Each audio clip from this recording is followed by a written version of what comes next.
So that was pretty shocking. It's interesting because it's become a reoccurring theme on this podcast that behind a lot of big crimes and murders and violent crimes is a childhood tragedy, including paedophilia and other physical abuse.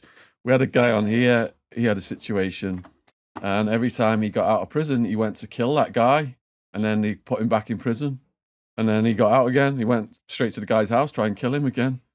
So on the women's side, from what you've just said, it looks like it's just the same. Fucking horrendous. They'd all pretty much been abused. You know most of the stories, and like I say, if you've got any humanity in you, it's the stories behind it. Now, you know, on reflection, looking back, working on the healthcare, like I said, when people come on there, you had to know the backgrounds, but they'd tell you the stories. And most of the people on there and shitloads of prisoners have been abused. It's like a cycle, because we had John Wedger, the ex-detective. He was assigned to Vice, and he saw the underage prostitutes, well, victims of child sex trafficking, but they were being pimped out as prostitutes. And they all had this trauma from childhood abuse, sexual abuse. Then they get on drugs and alcohol to try and deal with that. Yep. That puts them bigger into the criminal fraternity. Yep. And then it's that step ladder then to the prison system through more and more crimes. Yeah. So how could society, is it the care homes? I mean, what could society do to stop this? Because it seems like these care homes, right, look, they're getting pimped out by care home owners somehow. Right, listen, your DBS check, it's changed its name now, hasn't it? It's not called a DBS check. But basically, your criminal background check, enhanced check. So if you're going to work with kids, you do that check. Yeah, it goes through various things and the coppers. However, if you've never been nicked and you've got no offence, you're going to fucking pass it. I don't know what you're going to do, Shaun. I told you, when I left Forest Bank before I went to Strangeways, I worked in a private kids' home. There were 6 kids in there, 2 staff on shift. There were 1 office staff, 2 office staff and a manager. We didn't really see them. So basically it was 6 kids to 2 staff, and I was the relief. So if one was sick or one was off. The kids that we got in there, they're all going to end up in prison. Zach and Rob, 2 brothers. Rob was just so far behind with education. He was like an animal. They'd basically been locked up and fed pot noodles. The family had another 4 kids who they looked after and treated normal. They were both definitely going to end up in prison. There was a young lad who was a flasher. He'd been abused to fuck. He was 6'2", and he started flashing, and I've seen people like that. And at some point, if he don't get locked up and he stays on the planet, he'll end up being a rapist or something like that. There was a young lad I took to a foster home in Hull eventually.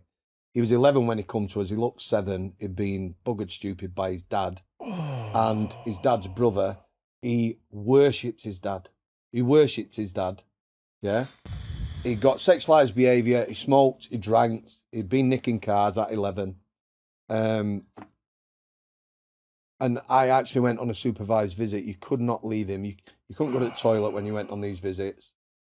You'd have a visit with his dad. I took him bowling with his dad. He absolutely adored his dad.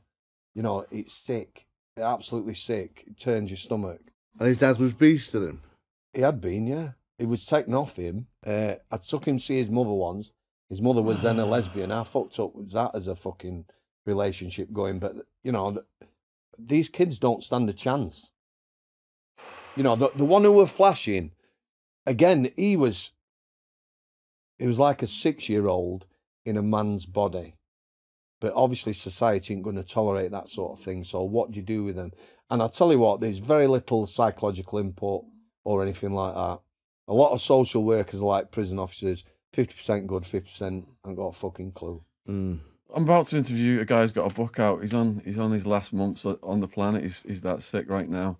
He's got a book out called The Meat Rack Boy, and it's come out, you know, he was abused prolifically. He's passed around the care homes, and the care homes are renting him out in London. And he's saying to the cops, you know, they're admitting, you know, I've been paid compensation, they're admitting some of this now. Where's the prosecutions? And the cops said, oh, well, everybody that abused you is probably dead by now. And he said, well, when I was a kid, I went to the police department and told them, and they just took me back to the care home. And that's when they were still alive. So it's like there's this cycle where these vulnerable people, nobody cares about them. And no, there's a lad that do you know what really got to me? It is knowing these guys' background. So this lad I first met, I was trying to work out how old he was. Probably at that time he was about 30. Yeah. Famous house in, again, if you're from Manchester, excuse me, I haven't researched this. I only know it from the stories and that. I think it was called Rosewood House. Might have been it south of Manchester. So I'm down the segregation and I was this guy's personal officer. He used to get so many cells. Whoever were in them, you were their personal officers. If you got any problems, sort them out. So I know he'd been an handful, certainly in his late teens and in his 20s. He'd been a fucking nightmare. Cell fires. He actually set his cell fire and had a dirty protest while he were down the Seg at Forest Bank. So he was a nightmare. So anyway, one day, my mate Lowy again, there's a solicitor coming to see him. Would you go and have a word with the solicitor first? And then would you sit in? We're going to bring the solicitor on the adjudication room, which is where you hold your adjudications, which is where people get placed on report down to Seg. Yeah. Every Seg has it. It's just a bit of office space we used it as. So I met this solicitor, so he says, right, I'm investigating this Rosewood House. Yeah, I've got so many people on books. I know this lad you've got down here was here between these years and was abused. So what I'm trying to do, we're trying to get a case, we're trying to prosecute people who are still here, and we're trying to get these people compensation. Okay. So because I'm going to add a word with the lad, he went up for it. I says, look, just listen what he's got to say. All right. So he sits in with him, he goes through everything, and he says, I appreciate what you're trying to do. He says, however, it's fuck my life up, drugs and alcohol. If you get me any compensation, I will either drink or take drugs and kill myself. He says, and much as I hate myself, I don't want to do that. One of my friends, the sensiblest thing he's well, ever yeah, done. yeah. So, but again, you know, the really sort of nutcases, I had quite an affinity with him. I didn't learn till later. He had scars on his face, very strange scars. He did self-harm. That one of my friends told me later, when he was a juvenile, he actually tried to cut his own face off. And when she told me that, it made sense, because the scars were like chewing gum, you know, proper, and they were all round his face. Ah, right, I know what you mean. And he had tried to take his own face off. So he actually set his cell on fire when he was down there and that. But like I say, you know, when you know the background and that, and most screws don't know the background. On a wing, you don't know. On K-Wing, 200 prisoners, I didn't know what any of them were in for. No. On the healthcare, and when I was in the segregation, you obviously get to know people. And because I was his personal officer and sat in with that solicitor, I knew his story, so I could see where he was coming from. He was a really troubled lad. I mean, there is some comedy moments with these people. I remember he was in top jail, and he kicked off just before I left. So he was being carried to the segregation unit, yeah. He'd cut up, assaulted another prisoner, and loads of staff had to go in and restrain him.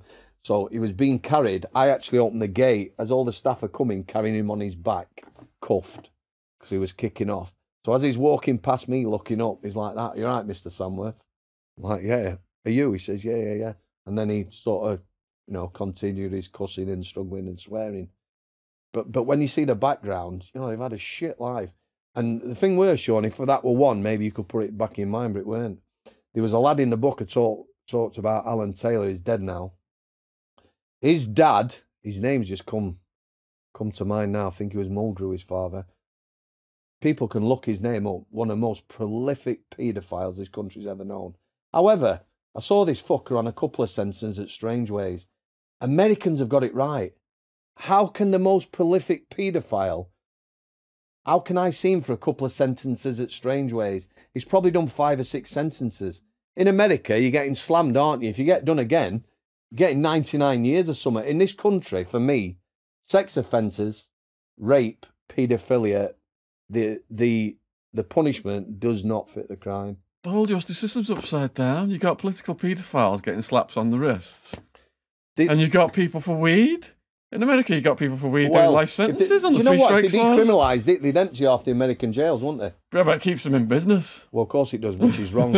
Anyway, this Alan Taylor, right, very disturbed. He used to scribble all scriptures all over his cells. I remember the #1 governor, who's the main man in the jail, once coming on. He said to me, "Come here. How's this lad being allowed to do this?" So I looked his cell, scriptures everywhere. I says, well, he'll get a pen or a crayon or anything. And, you know, the clergy's been down here, chaplain and that. These are proper scriptures. You know, he's been abused as a kid. He's in prison for nothing. What do you want us to do? He says, well, paint his cell. I said, all right, we paint his cell. You know what? We painted his cell, you know, like 4 or 5 days later. He's up all night. Scriptures everywhere, right? He was fucking... He never had no psychological input. 3 times he was on healthcare. 3 times he left. The housing officer tried to get him somewhere to live. 3 times we put him back on the streets because they couldn't find him anywhere. And he eventually hung himself from some viaduct in Manchester Town Centre. Well, if them scriptures made him feel better, you should just let him have them. They're not harming no fucking. We'd already made that decision. Number one, governor, you know, yeah, he's not having none of that. He wanted to know how a prisoner had been able to do that. But again, you know, it does affect you. One of my other lads, who again knew him, he was a nice lad. His offences were fuck all. You wouldn't even have locked him up for him, you know. He was in it a month at a time. He said, you know, it's just incredibly sad. And you can't help but think about him.